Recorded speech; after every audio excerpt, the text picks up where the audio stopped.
It's just so annoying that this guy is getting any media attention because one, he's gross, two, he's grimy, three, he's like not great reality TV, four, he's not even like attractive enough to have like all of these really hot married women interested in him. Am I wrong? Am I wrong?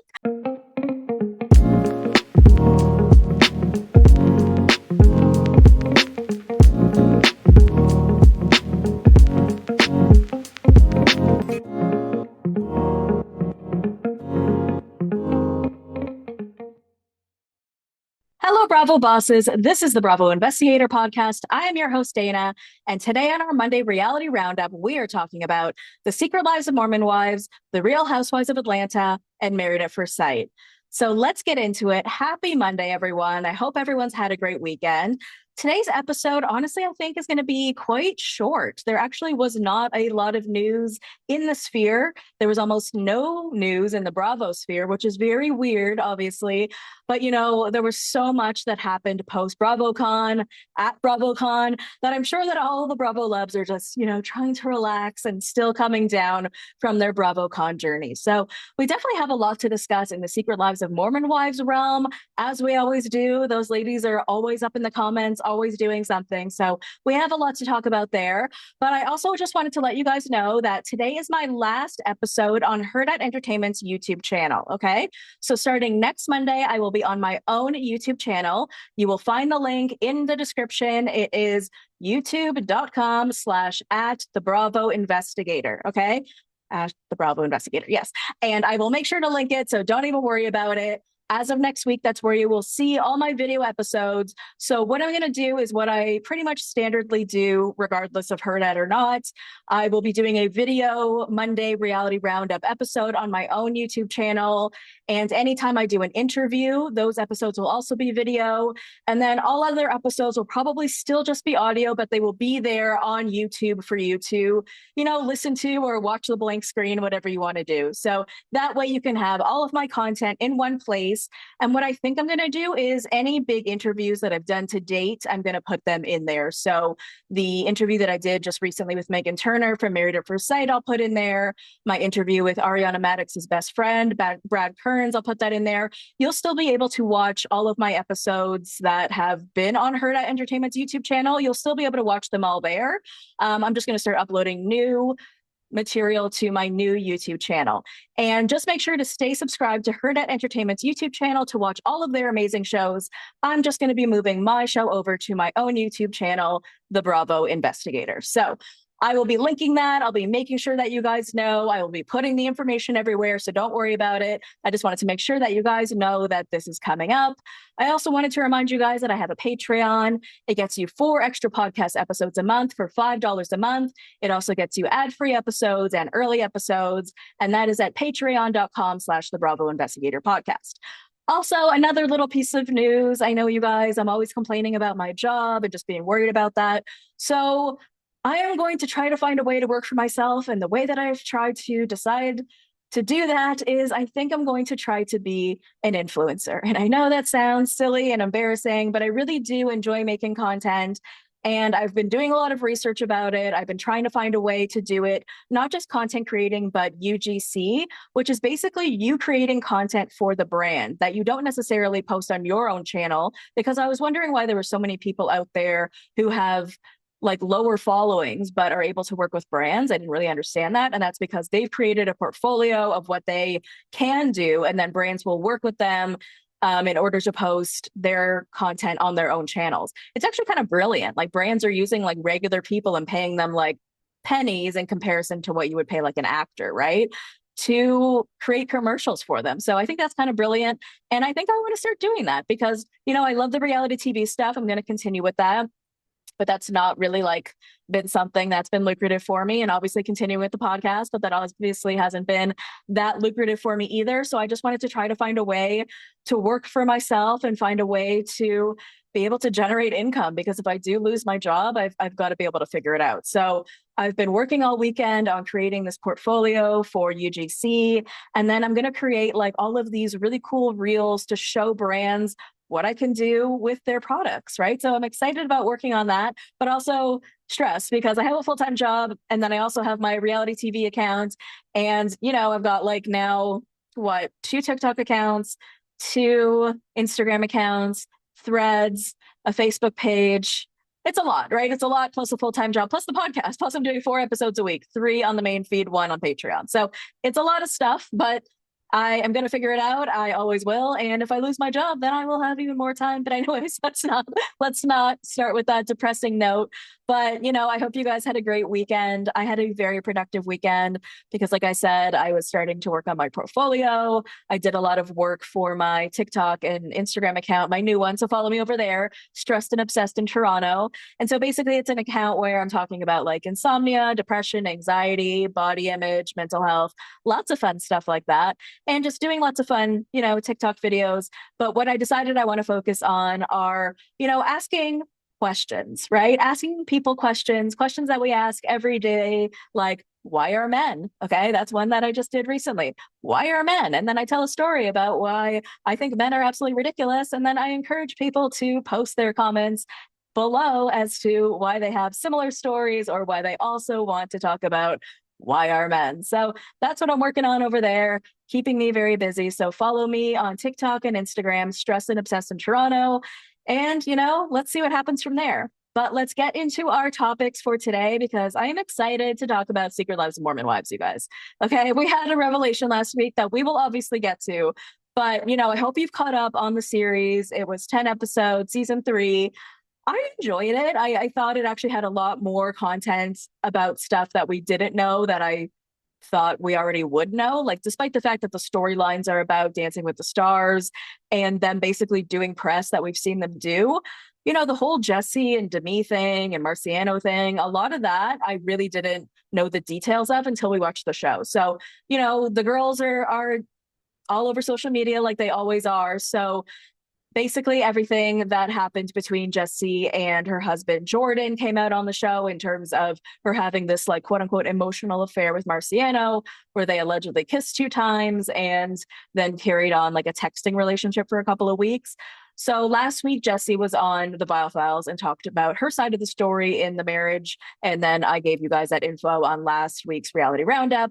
And then last week, Jordan was on the Viall Files and then Jessie joined for a little bit. So I'm going to give you basically a synopsis of that conversation and we can talk about that.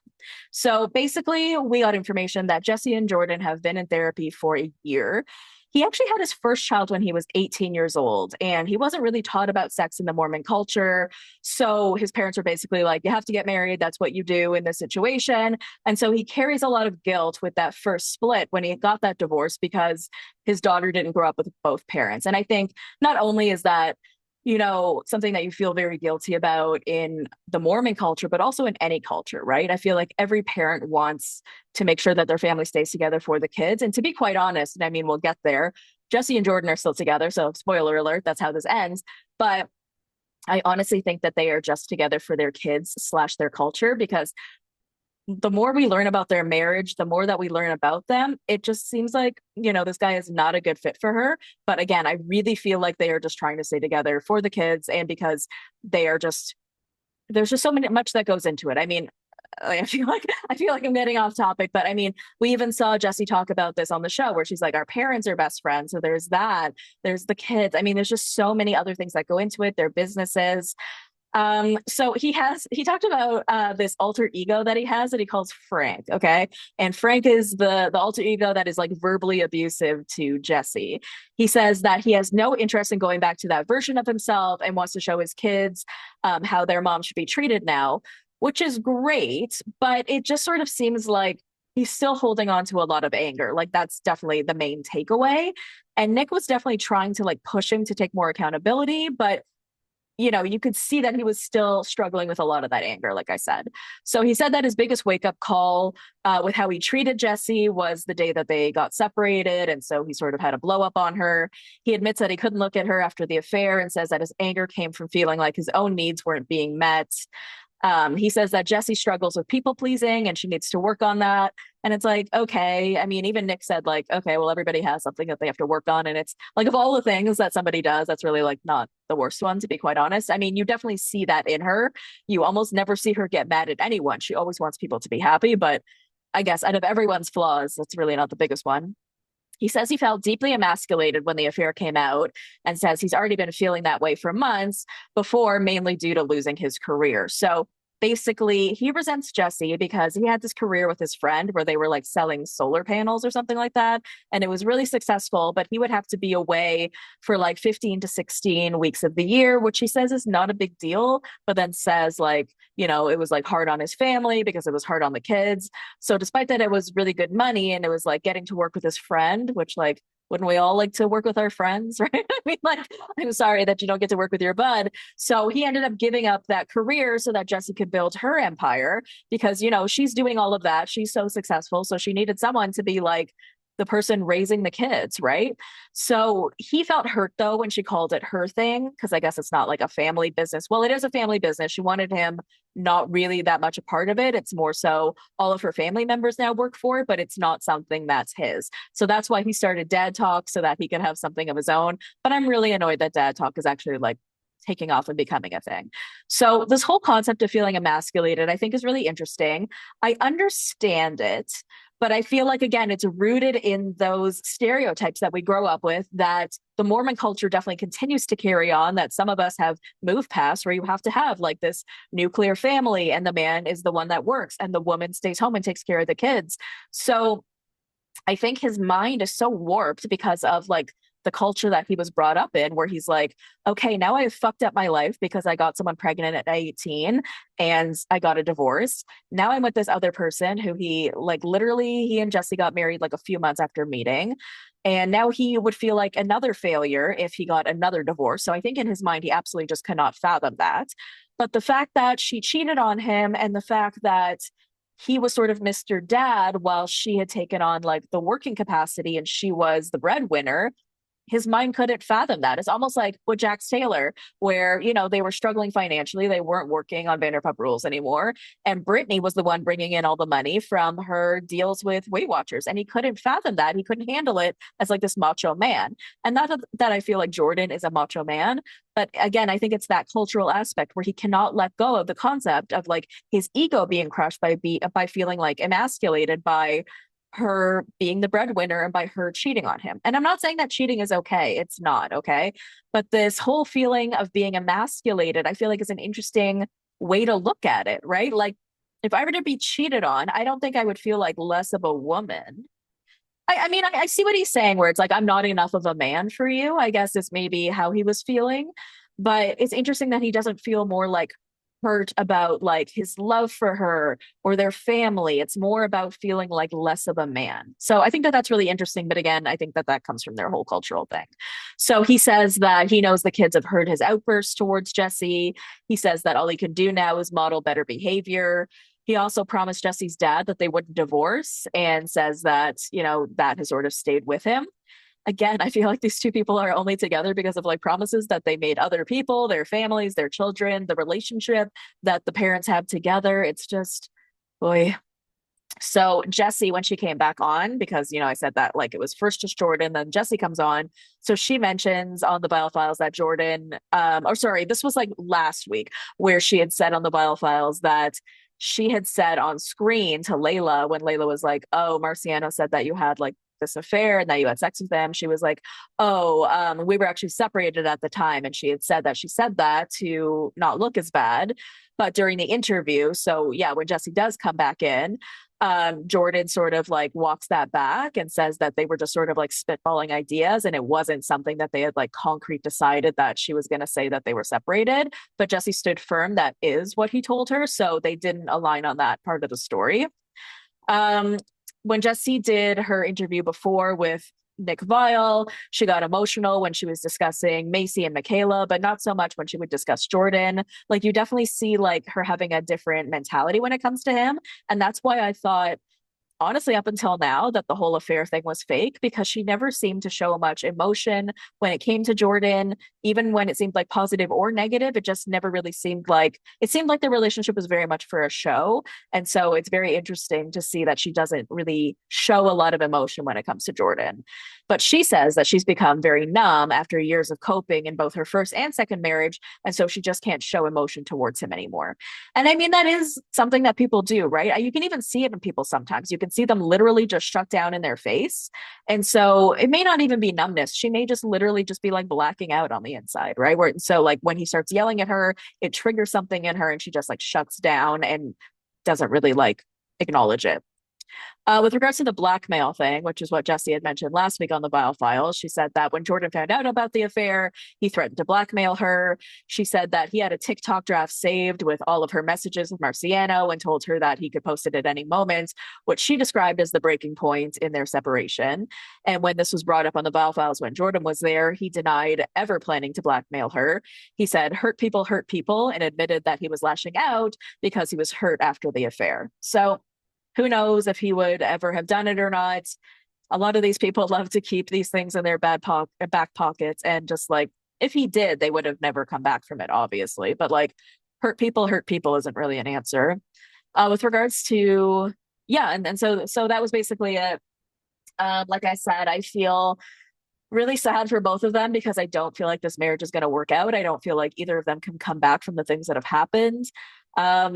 And I'm just surprised that this all wasn't fake, to be honest with you. I really was. Okay, so then Marciano was on Heather McDonald's podcast, Juicy Scoop. And he's been doing like a couple of podcasts, which is fine. It's just so annoying that this guy is getting any media attention because one, he's gross. Two, he's grimy. Three, he's like not great reality TV. Four, he's not even like attractive enough to have like all of these really hot married women interested in him. Am I wrong? Am I wrong? Okay, so I just feel like I hate that he's even getting all of this attention because he even said on a podcast last week that it was like one of his goals to be on reality TV. So there you go. You met your goal. Good for you, Marciano. But basically, here's the synopsis of what he said on Heather McDonald's podcast. So, with regards to Demi, he claims that Demi went to producers early and said that she had information about him and Jesse having an affair. And he says that she did it to secure a bigger paycheck. And this meant that production knew about the storyline before it ever blew up. Okay. I mean, even if that's true, that doesn't, it's sort of different from like Vanderpump Rules, for example, like knowing the storyline in advance, where like producers have known the Vanderpump Rules cast for like a decade. You know, my brain is going towards like, well, does that mean that they owed anyone a conversation? I don't think so, right? It just means that production knew about it, but okay. He says that he met the Mormon wives in Italy at Vanderpump Villa. Their show hadn't aired yet, so he didn't really like know about it. He didn't really understand what the Mormon wives were, which we've heard him say before. He and Demi clicked instantly, and he thought that everything between them was consensual. He says that Demi repeatedly asked for therapy sessions with him, and he knew all about like her past with her ex. He talked about his past with his ex. He said that during these therapy sessions, she opened up about like her marriage and concerns that she has like in her marriage. He said that Demi was very flirty and touchy with him from the start. And on the first night during Truth or Dare, he asked if he could kiss her cheek, and she said yes. He says that he was very hyper aware of the cameras and boundaries because he knows that, like, he's a single guy in this villa. There's all these women around, there's all these cameras around. So he was hyper vigilant to the fact of how things could look. I thought that was really an interesting concept. I mean, I guess that's a good thing. You shouldn't have to be hyper vigilant. You should just be like a good guy. Probably. I don't know. Maybe I'm looking at it in the wrong way. Some people were like, yeah, good for him. But okay, I just don't know why you need to feel hyper vigilant. He explained that the women didn't have their phones in Italy. So when they got their phones back post, like when they were done filming, and this is when the trailer Secret Lives of Mormon Wives had come out, Demi was FaceTiming with her daughter and invited Marciano to like stay for the call. Before she left Italy, Marciano says that they shared a quick kiss off camera. He said there was no tongue and not a makeout. It was just like a simple kiss. And when she left the villa, she told him, I love you. And then he yelled back, I love you too, which is bizarre. And he didn't even talk about it like it was weird on the podcast. Like, why would you be saying I love you to someone you just met? Anyway, then he said that he was fired in relation to something having to do with Hannah, his ex, from Vanderpump Villa, and not having anything to do with Demi. After he posted a photo in Italy where he was having dinner, Demi panicked because she knew something happened because Marciano can't have his phone when filming. So then she DM'd him and asked what happened, and he told her that he was fired, and she gave him her number to call her. Then they had 2 calls for an hour each. Demi was panicking because she thought that he was fired for his behavior with her, and she thought that something was going to come out. So that could explain the whole like why she was like placating him, because she talked in the show about how she felt like she needed to placate him, and maybe this was, part of the reason. With regards to the Secret Lives of Mormon Wives premiere, we talked about how last week, around the time of the premiere, he had posted like this story that said like disinvited to the Hulu event because a 30-year-old Mormon wife's scared about what her husband will find out or something like that. So he does confirm that Demi invited him to Utah for the Mormon Wives premiere, but then he didn't go, but they kept talking. She invited him to LA for Sheena's podcast, but then Demi bailed, but then he went anyway, and that's when he saw Jesse. The story with Jesse is the same, that they kissed in the hotel room, and said that the sexting, though, it lasted for much longer than 2 weeks, not the 2 weeks that she said. So we'll see. He says that he told Layla about the hotel room thing with Jesse and warned Jesse about it ahead of time. So when Layla confronted Jesse in the car, this was not the first time that she knew about it, which is interesting because she never told us that. I don't know. So that's pretty much what we got from that podcast.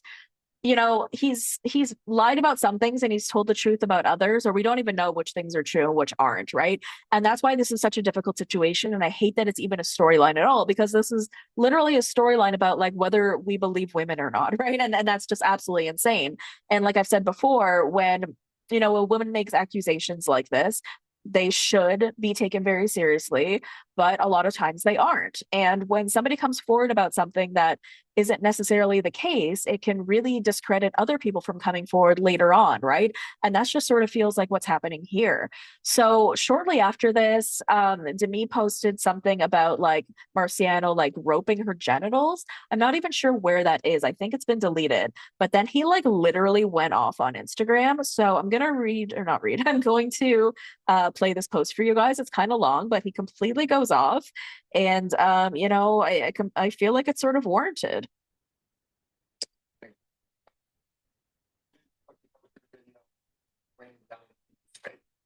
Fan commented, "This is what Marciano felt like." He then commented saying, "I like to play with my food before I eat it," which implies how much of a game this is to her. She's clearly downplaying how serious sexual assault is completely. Like, I'm sorry to me, but this is nothing you should be playing with. This is my real life. And with that being said, let's fast forward to yesterday. I did a collab post with Heather McDonald about a podcast we were dropping. She decided to become fully unhinged and go off in the comments. She proceeded to say, "I groped her privates," which obviously never happened. And of course, is the first time she is ever mentioning privates. It's hilarious how her story continues to change. It's impossible to keep up with at this point. She then goes back and forth in the comments, now saying, "I have a criminal record." Like, what the fuck is this girl even talking about? I literally got arrested one time in my whole life when I was 19 years old for disorderly conduct because I punched a street sign while I was leaving a bar. Mind you, that was 13 years ago, and I've never been in trouble outside of that. Does that sound like I have a criminal record? She then says I deleted the comment, but like I said, this was a collab post where I wasn't able to delete the comments. This girl is literally grasping at anything to try and fix the mess she has created for herself. And last and finally, let's get to the worst part. She then goes on to attack my dead father. She commented, "Was your daddy this big of a pussy too?" And then says, "He's looking down on me, disappointed and embarrassed with the person I have become." Okay, so now this is where I draw the fucking line. You can attack me, make lies up about me, slander and defame me on TV or the internet, but you come at my father, who is no longer alive, is beyond sickening.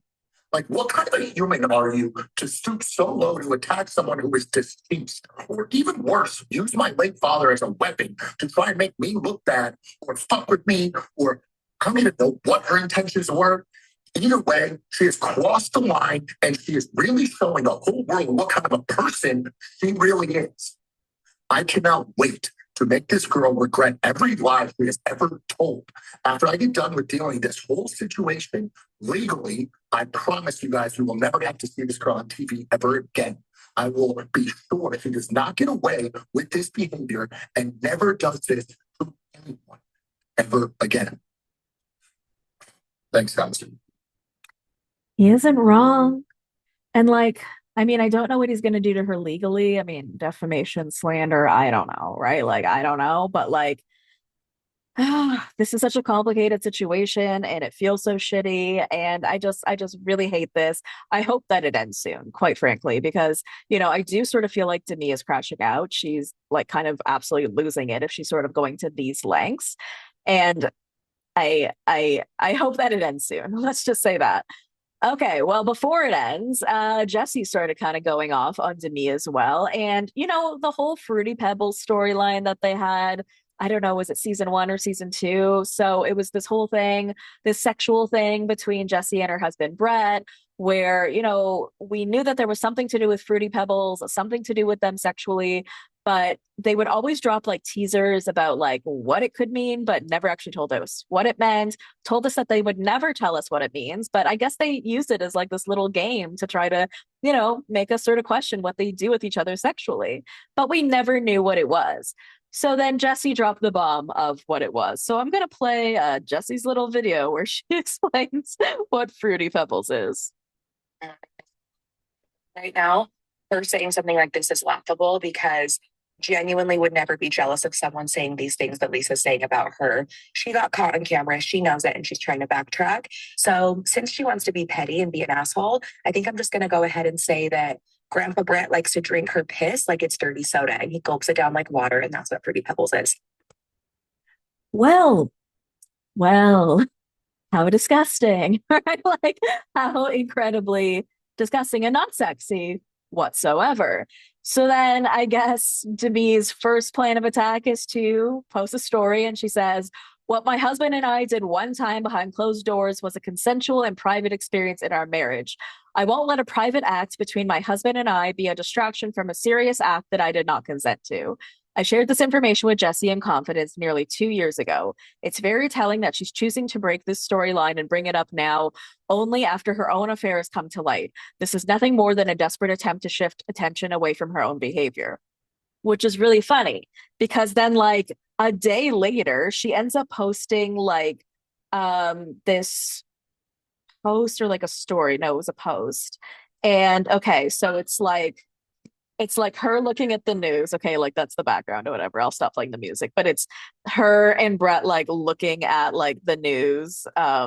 It's like an article about like Fruity Pebbles, and then they're like eating Fruity Pebbles, and then the caption is petitioning to change the title to Secret Lives of Kinky Wives. Stay tuned. Ew. And then there was like some content creators who were talking about how gross it was. And then she commented below being like, but did you actually try it?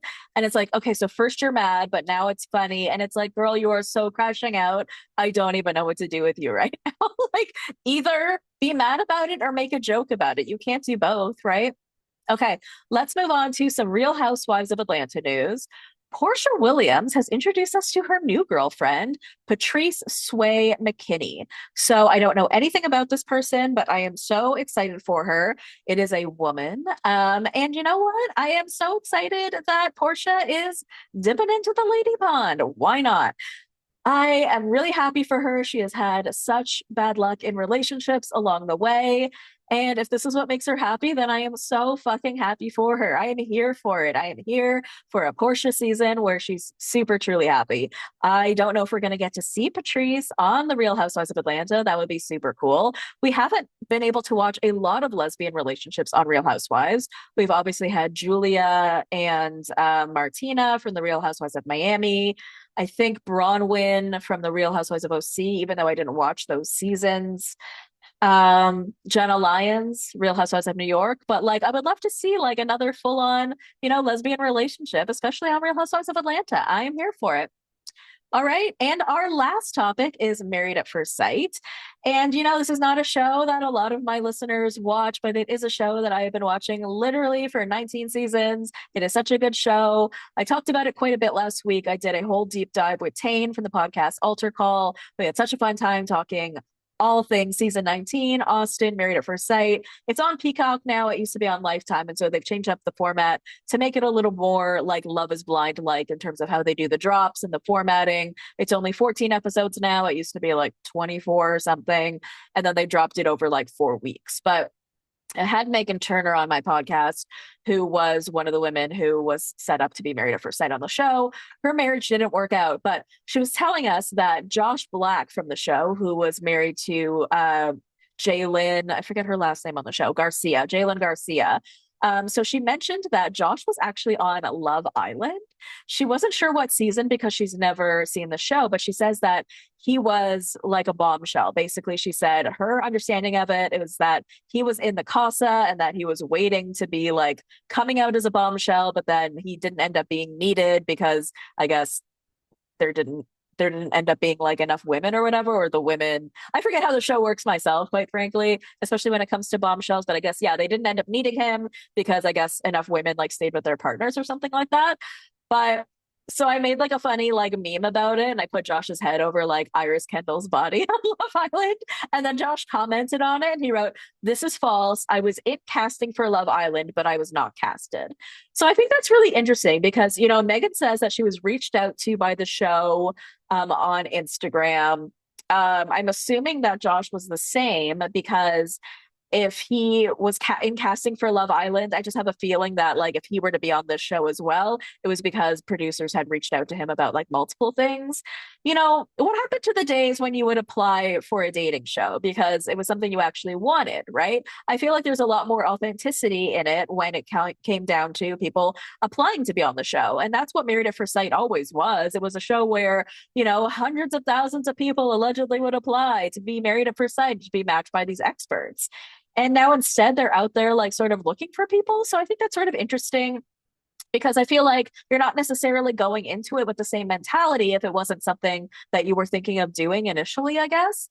And, Love Island aside, where they are just looking for like hot influencers, I think it's interesting that a lot of these shows now, like Married at First Sight and Love is Blind, are reaching out to people on Instagram as opposed to just letting them apply naturally, right? Shouldn't that be the natural progression of reality TV dating shows that you apply as opposed to being casted? That's just sort of my thinking. And another interesting piece that came out of it was Britney and why am I forgetting everyone's partners' names today? Britney and Will. So they were a couple on the show. They didn't make it either.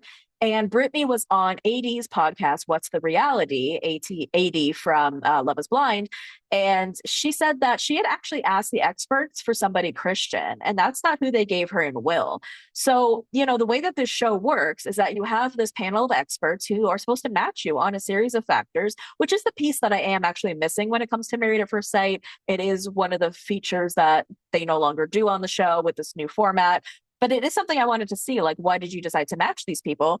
And if she was looking for somebody with certain values, it's very weird that the experts didn't decide to give her someone like that. Because you'll see in the whole first episode that she's in, where she has her wedding to Will sits down with Britney's parents and they have this whole like really hilarious conversation where they're asking about his belief in religion and he's explaining how Christianity was born out of someone wanting to divorce their wife and something like that, and then he has more like agnostic beliefs, and then the dad is like, okay, well, you are a man of God and you do believe in Jesus, right? And so like he got his way around it in a really like smart, authentic way because he was telling his truth, right? Like he has thought about this very analytically. You can tell he's thought about religion in a way that I have also very much thought about religion, but that's a very difficult dance, especially having with parents. But it's not something I thought about until like later on in the series or until now when I realized that Britney was asking for someone Christian, because I'm like, yeah, that makes sense because of the way her parents approached it at the wedding, right? The first thing they wanted to know about him was whether, he was a religious person. So it is odd. Obviously, Britney was very interested in making it work regardless. It didn't work regardless, but if I were her, I'd be pretty pissed off with the experts because like that's just like not what you would ask for. And it's such an important part of your life. It's not something that you can really just skimp on, right? Like if religion is a really big part of your life, just as Burning Man is such a big important part of Josh's life, how could you really not have a partner that's into it in the same way? I'm joking with the whole Burning Man thing, but when it comes to religion, you know, of course you can be with someone where you don't share those same religious values. But if it's something that you specifically ask for and it's something that you're specifically looking for in a marriage, then it must be something that's a very important, like ethical and valuable, type of morality that you want in a person, right? And that makes a lot of sense. So it's very odd that the experts matched her with him. And I still to this day don't think he should be matched with anybody because, like, I just really don't like the analytical way in which he thinks. He makes women believe that he doesn't love them because he won't just say it, right? Not that he doesn't deserve love. Like, I really hate to say that, but like,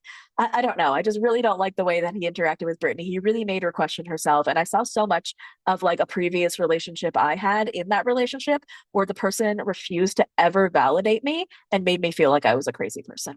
So, I hope there is bigger and better out there for Britney. And I can't wait for the next season of Married at First Sight. Okay, guys, that is the end of the episode. I will see you later on in the week for the Real Housewives of Salt Lake City. Until then, follow me on TikTok, Threads, and Instagram at the Bravo Investigator. Follow my new account on TikTok and Instagram, Stressed and Obsessed in Toronto. For more content, head over to patreon.com/the Bravo Investigator podcast. And I love you, BBs. I will see you next time. Thank you for listening to the Bravo Investigator podcast in partnership with Hurrdat Media. You can watch full-length videos on Hurrdat Entertainment's YouTube channel. Follow me on Instagram and TikTok at the Bravo Investigator. If you enjoy the show, please leave me a 5-star review. Love you, BBs. See you next time. A Hurrdat Media Production.